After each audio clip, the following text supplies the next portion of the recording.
80 के दशक की वो खूबसूरत अभिनेत्री जिन्होंने अपने बोल्ड अदाओं और कमसीन अदाओं से दर्शकों का दिल मोह लिया था। उस दशक के दर्शक इस अभिनेत्री को कभी भूल नहीं सकते।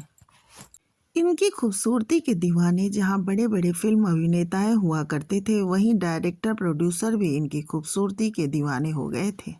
खूबसूरती के मिसाल का उदाहरण हम ये भी दे सकते हैं कि मात्र 16 साल की उम्र में ही इन्होंने मिस यंग इंडिया का खिताब अपने नाम कर लिया था। और जब इन्होंने फिल्म इंडस्ट्री में अपना पैर रखा तो टॉप की हीरोइनों में इनकी गिनती होने लगी। इन्होंने कई हिट सुपर हिट फिल्में दी। हिट पे हिट फिल्म देने के बाद इस अभिनेत्री को कभी पीछे मुड़ के देखने की जरूरत ही नहीं पड़ी। इतनी बुलंदियों पे पहुंचने के बाद और इतनी प्रसिद्धि के बाद ऐसा क्या हो गया कि जनता ने इनका बहिष्कार कर दिया। इतनी पॉपुलैरिटी पाने के बाद इनके पति ने इनसे ऐसा क्या काम करवा दिया कि ये रातों रात बदनाम हो गई। इतनी संस्कृति और संस्कार वाली रोल अदा करने वाली ये अभिनेत्री, ऐसा क्या हो गया इनके साथ कि गैर मर्दों के साथ इन्हें संबंध बनाने पड़े और उसके वजह से ना ये घर की रही ना घाट की। क्या ऐसा हो गया था कि फिल्म के सेट पे सबके सामने शशि कपूर ने इन्हें जोरदार तमाचा जड़ दिया था। सब कुछ बातें करेंगे, इस वीडियो के अंत तक आप बने रहिएगा। जी हाँ, बिल्कुल सही पहचान रहे हैं, हम बात कर रहे हैं पूनम डिल्लो के बारे में, जो उस समय ये ड्रेस पहन लेती थी और जो हेयर स्टाइल और स्टाइल करती थी, उस समय की युवा लड़कियों के बीच वो फैशन बन जाता था। इतनी पॉपुलर थी ये अभिनेत्री। इस वीडियो में हम बात करेंगे इनकी पढ़ाई लिखाई और जीवन से जुड़े कुछ महत्वपूर्ण पहलुओं पे। पूनम ढिल्लों का जन्म 18 अप्रैल 1962 को उत्तर प्रदेश के कानपुर जिले में हुआ था।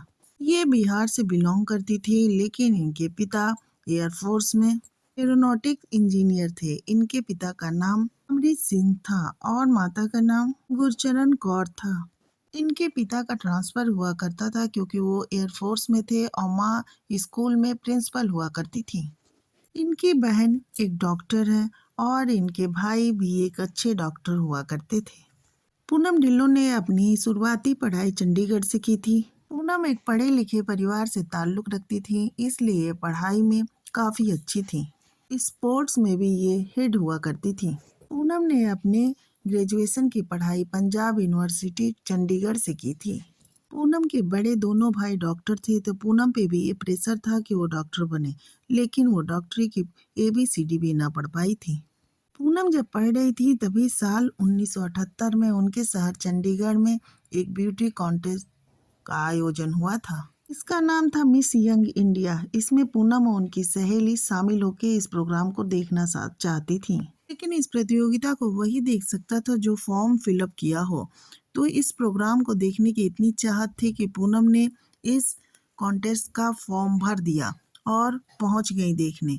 लेकिन कौन जानता था कि जिस आयोजन को ये देखने के लिए जा रही हैं उसी की विजेता बन जाएंगी। और देखते ही देखते पूनम लोगों की नज़रों में छा गई।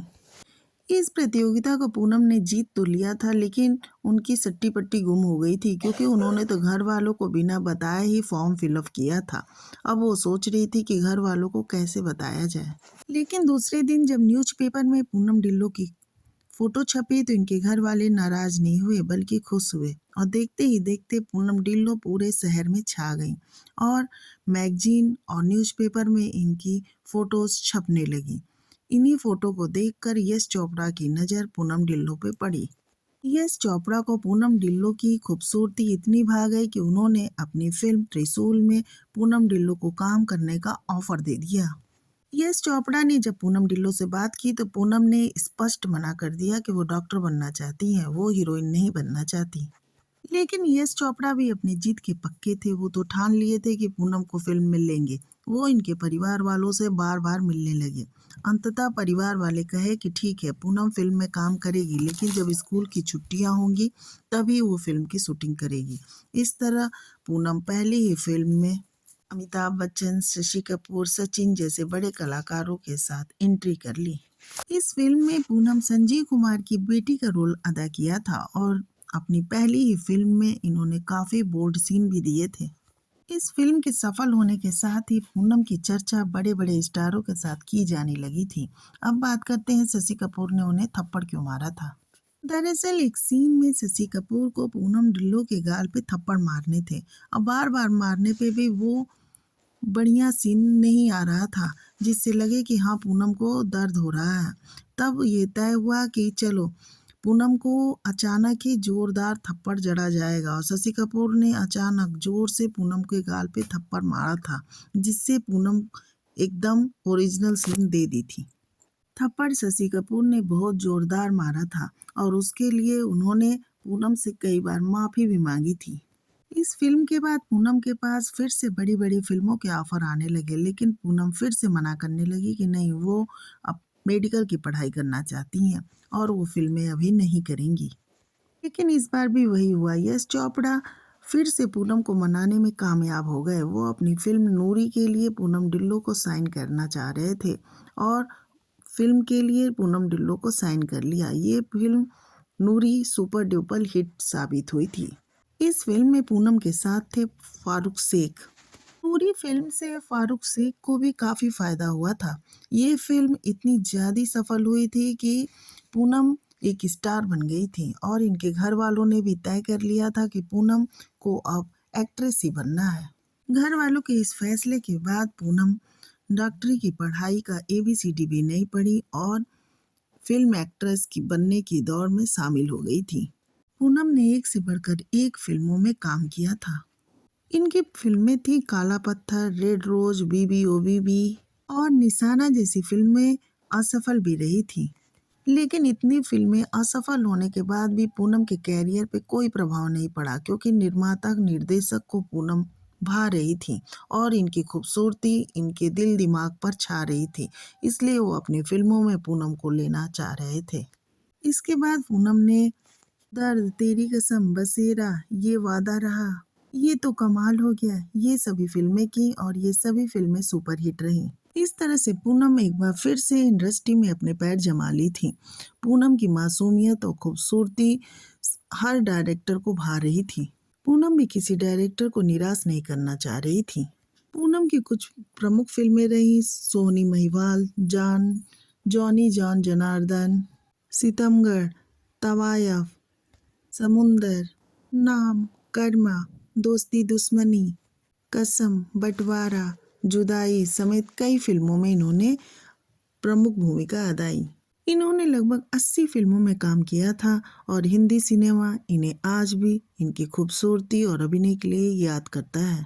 अब बात करते हैं पूनम की जिंदगी के विवादों के बारे में। जब यश चोपड़ा के साथ पूनम डिल्लो फिल्म साइन की तो ये विवादों में आ गई थी क्योंकि जब ये फिल्म साइन कर की थी तो फिल्म की शूटिंग के दौरान ये यश चोपड़ा के घर पे ही रहती थी और यश चोपड़ा के साथ अक्सर फिल्मी पार्टियों में देखी जाती थी और उस समय की मैगजीन में ये सुर्खियां बनी हुई थी कि यश चोपड़ा और पूनम डिल्लो के बीच कुछ चल रहा है। अब तो सारी दुनिया में यश चोपड़ा और पूनम डिल्लो की खबर जब आने लगी थी तब यश चोपड़ा से पूनम डिल्लो ने दूरियां बना ली थी। लेकिन सारे लोग ये बात जानते हैं कि इनके और यश चोपड़ा के बीच क्या रिलेशन था। इसी तरह पूनम डिल्लो जब सोनी महिवाल फिल्म कर रही थी तो उसमें सनी देओल के साथ इनकी नज़दीकियां काफ़ी बढ़ गई थी लेकिन जब इनसे इनके रिश्ते के बारे में पूछा गया तो ये बोली कि ये केवल अफवाह है।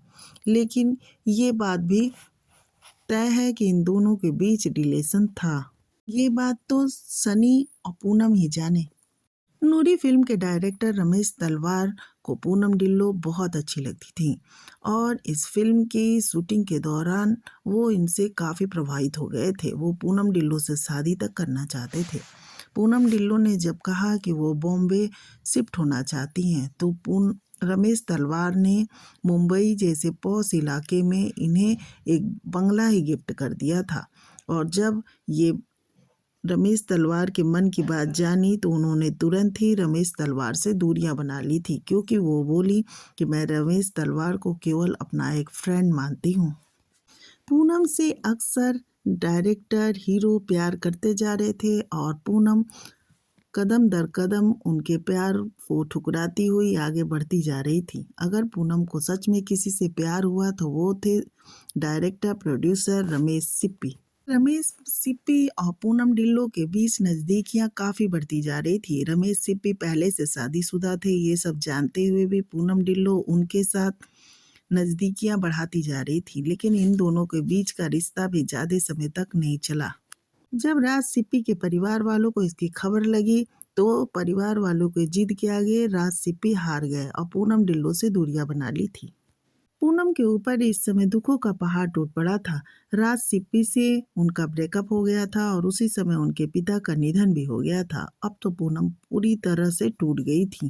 पूरी तरह टूटी पूनम की जिंदगी में उसी समय आए अशोक ठकरिया। अपने पिता के निधन से पूनम बहुत ज्यादा टूट गई थी और बहुत ज्यादा दुखी थी।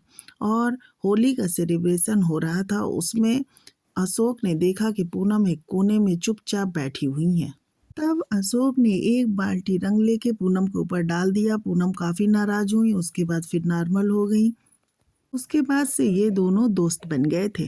कहते हैं कि उस दौर में अशोक रोज एक गुलाब का फूल पूनम के पास भेजा करते थे और पूनम दुखी थी और धीरे धीरे अशोक के प्यार की ओर खींचती चली गई।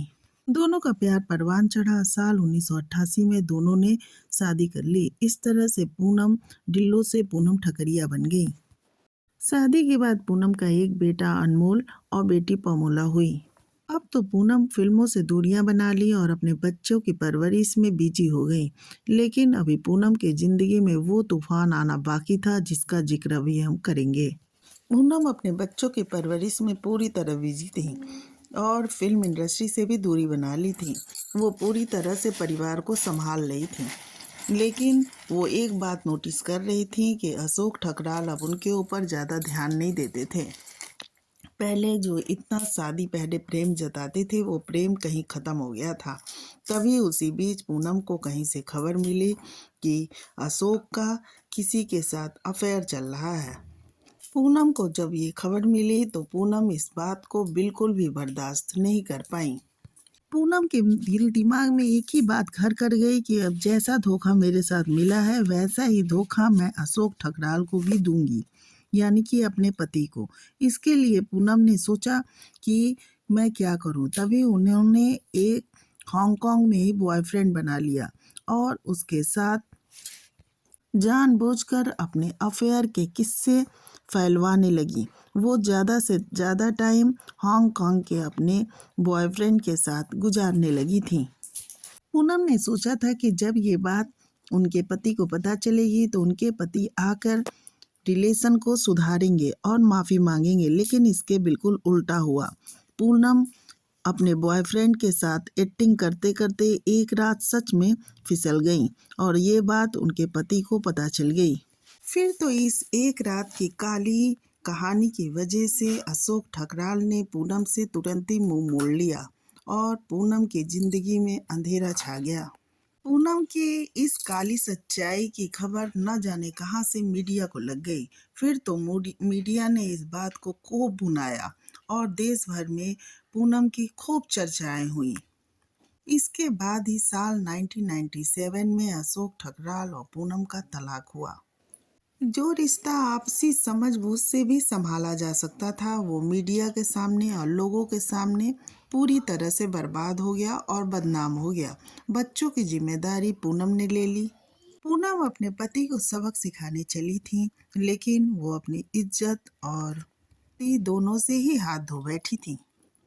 1997 के बाद जब तलाक हो गया पूनम को, उसके बाद उन्होंने फिल्म इंडस्ट्री में जुदाई फिल्म से अपनी दूसरी पारी की शुरुआत की थी।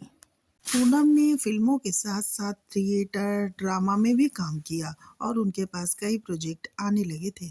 बिग बॉस में भी इन्होंने हिस्सा लिया था, जहां ये दूसरे नंबर पर रही थी। छोटे पर्दे पे अंदाज, एक नई पहचान जैसे धारावाहिकों में भी इन्होंने काम किया और एक अच्छी पहचान बनाई। एक बात तो रही कि पूनम की पर्सनल लाइफ चाहे जितनी ही डिस्टर्ब रही हो, लेकिन प्रोफेशनल लाइफ एकदम परफेक्ट रही। पूनम जब दोबारा वापसी की तो उनको फिल्में भी मिली, सीरियल्स में मिले। इसी कारण वो कपिल शर्मा शो में 2 बार नजर भी आ चुकी हैं। बिग बॉस में भी वो आई। ये राजनीति में भी आई। कांग्रेस पार्टी इन्होंने ज्वाइन की थी, लेकिन 2004 में इन्होंने कांग्रेस छोड़ के बीजेपी ज्वाइन कर ली थी। साल 2019 में पूनम को मुंबई इकाई का अध्यक्ष भी बनाया गया था। पूनम को राजनीति ज़्यादा रास नहीं आई, इसलिए उन्होंने राजनीति छोड़कर बिजनेस वूमेन बनना प्रेफर किया। आपने अक्सर हीरो हीरोइन को एक बड़े से वैनिटी वैन में तैयार होते देखा होगा। फिल्म इंडस्ट्री में वैनिटी वैन की शुरुआत पूनम ढिल्लों ने ही की थी, क्योंकि अक्सर शूटिंग के दौरान एक्ट्रेस को कपड़े बदलने में दिक्कत होती थी। उसके लिए पूनम ने पहली बार वैनिटी वैन ली थी। पूनम ने वैनिटी वैन की शुरुआत की थी और इसे ही बिजनेस में लिया और इनसे इन्हें काफ़ी फ़ायदा हुआ और आज भी इनका ये बिजनेस बहुत अच्छी तरह चल रहा है। पूनम ने अशोक ठकराल के बाद दोबारा शादी नहीं की। वो आज अपने दोनों बच्चों के साथ रहती हैं और सामाजिक कार्यों में चढ़ बढ़कर हिस्सा लेती हैं। पूनम आज भी उस पल को कोसती हैं जब उन्होंने इतना डरावना डिसीजन लिया था जिससे उनकी जिंदगी उथल पुथल हो गई। पूनम ढिल्लों के ऊपर बहुत सारी परेशानियां आईं और गईं, लेकिन पूनम ढिल्लों ने अपने आप को मजबूत बनाए रखा। कई बार ये टूटी भी, लेकिन फिर से मजबूत बनी। आज वो अपने बच्चों के साथ फिल्म इंडस्ट्री में एक मुकाम बना चुकी हैं और एक बिजनेस वूमेन के रूप में भी अपनी पहचान बना ली हैं। पूनम ढिल्लों की उतार चढ़ाव भरी जिंदगी आपको कैसी लगी, कमेंट करके जरूर बताएं।